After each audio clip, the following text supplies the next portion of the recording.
Darklord, Despia, Magikey, and even Magnet Warriors.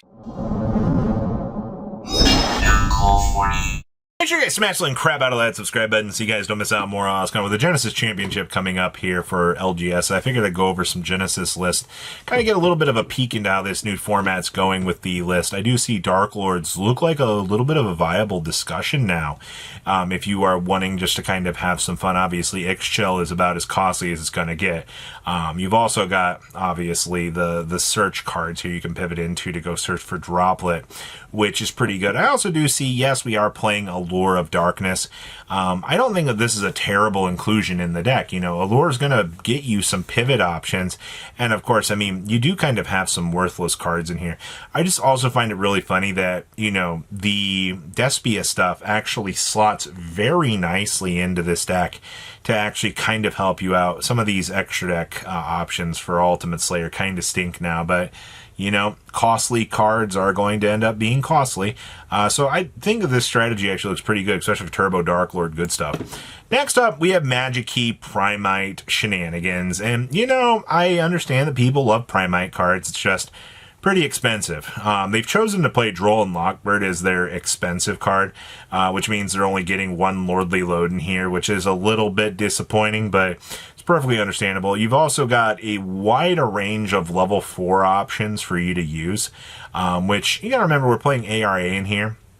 So, you know, you want to be able to mill these down. It's like the old ancient concept of demise, you know.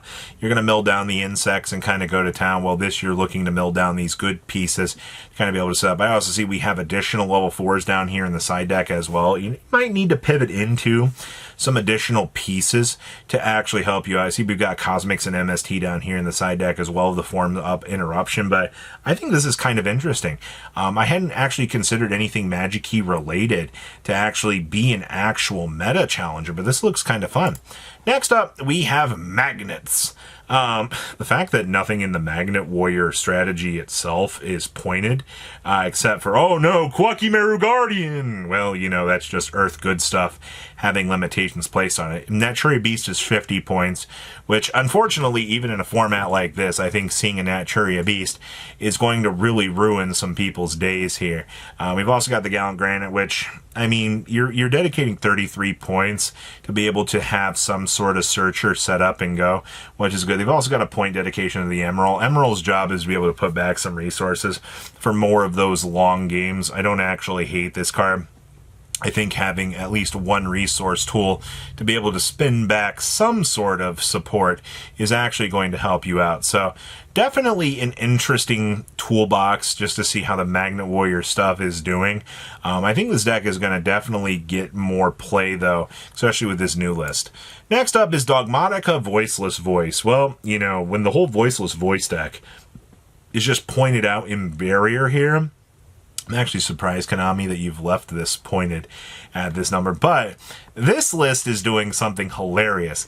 They have not one, not two, but they have triple Illusion Gate in here. And the fact that Illusion Gate is unpointed right now is hilarious to think about. So now you're telling me that we can actually use Illusion Gate as a board breaker here to be able to tear through the opponent. Yeah, thanks, Konami. I always wanted to be sacked by probably one of the best cards, especially now that hand traps have a little bit more restrictions on them. Having a card like this running around is not exactly going to make people happy, as it is just going to freshly tear through doors. So that's interesting. So we have Shared Rights. We've also got Dogmatica Punishments down here. You have, I mean, you're doing what the Dogmatica deck wants to do, especially setting up the big guy. Looks good. Next up, we have Dragon Rulers. I found this Dragon Ruler deck was hilarious because I see we're playing Lord of the Red in here. One of the things that people were requesting with Genesis format was they wanted the Dragon Rulers to be a viable strategy. And you know what? I don't blame you for that, honestly. You're playing in a format where you're supposed to be able to have a little bit of fun. You know, the ban list aside, you know, they have to use point restrictions to limit power. Giving all of the Dragon Rulers 5-pointers makes sense to me. I will say, though, if you're walking into this format and you do unfortunately get blasted by Mr. Flare Metal here. It is going to be a little bit annoying to deal with this. I think this is probably one of my only active problems that I would have with this format. I also see we're doing Primite Red Eye shenanigans in here. Like, that's the reason why you're choosing to play the Red Eyes, Lord of the Red. It's just because you have Primite cards to upgrade your consistency to make the deck look a little bit more consistent, at least. Next up here, we have Omnihero good stuff. So, you don't get the Link monsters in this format, but I mean, like, do we really care about having the Link monsters? It just means that, there's a little bit more fat that would be associated with the deck. I do see that we have access to the Fuas in here. You've got one Super Poly because it's a little bit pointed.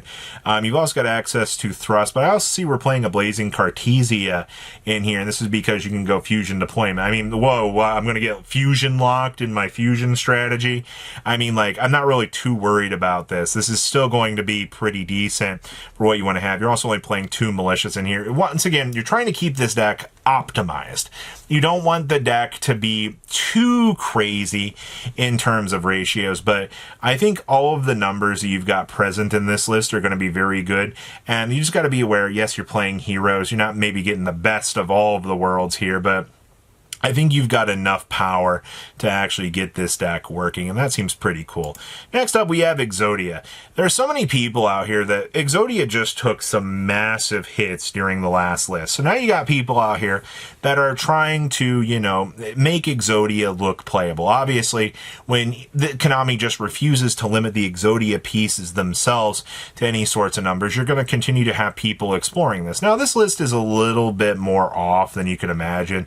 I see we're playing Solemns in here, which you're basically sacrificing the draw power that this deck was initially having. If you're playing Exodia, you want to be able to dig into the deck. You want to be able to try to find those cards in the strategy, but that's not what you're doing here. Also, 1 day a piece being 11 points, I figured you would probably try to dedicate more space into the 1 day a piece, because 1 day a piece at least ensures you're going to get the extra turn, and having that value on this card just feels way more important than a lot of the other strategies that you've got going for you. So this is a pile for sure. Next up, we have Emancipator with Sekka's Light. The fact that Sekka's Light is basically unpointed in this format is so crazy to me, because Sekka's Light is just such a bonkers card. I see we're playing a lot of niche earth monsters here, including the Gargonic Gargoyle as well. You see the Tackle Crusader here. You also have Block Golem, because, you are dedicating some points to Block Drag. Obviously, using the Earth Good Stuff toolbox to your advantage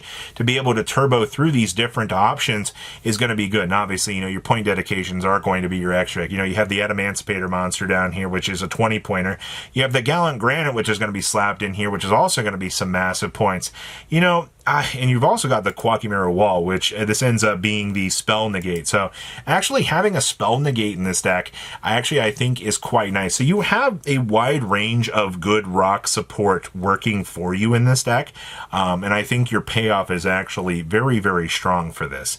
Next up, we get to see some Doomsy. Now, I will say, Doomsy will be evolving with Blazing Dominion when that set comes out. This deck is going to turn into way more of a crazy monster, or else you would, pendulums don't exist in this format. So while you get like maybe 1 to 2 new tools, what exists right now is about it. I do see we are playing 777 Tachyon in here, which is crazy to me. This card being able to bridge into pretty much all of your engine pieces is good. You do see that the Archmage cards in Medius the Pure did take the hit. This was because, unfortunately, generic cards end up being a little bit of a problem in this format. So Konami's kind of got to speed down the dial on that to do the thing. I do see we've also got triple Illusion Gate down here. Once again, I'm telling you, I think Illusion Gate's going to be a problem as more of this format begins to develop. We got to see a little bit of the dial back here on this, but, it may as well play 3 of the best spell card in this format. Also, you do get to play Premature Burial in this format as one of your equips to actually get through things, which is kind of nice. And then we have Red Dragon Archfiend with Centurion.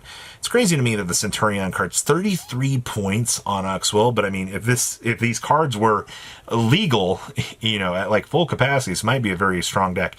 You also have Stand Up Centurion Centurion coming in as a 3 of in this deck, but I see you playing a little bit more of the gimmicky pieces along the way here. Not saying that this deck is bad, but, you know, your setup and the pieces that you've got going for you do have a little bit of a payoff, to say the least. So what do you guys think about Genesis format right now? There's definitely a lot of interesting ideas coming to fruition here. I'm looking forward just to kind of seeing how these are going to pay off in the near future. So leave a comment down below, tell me what you guys think, and you guys have a good rest of your day, all right?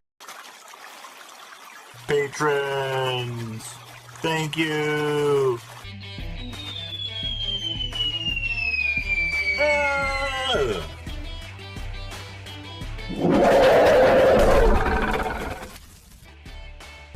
Thank you so much for watching. Check out these other videos.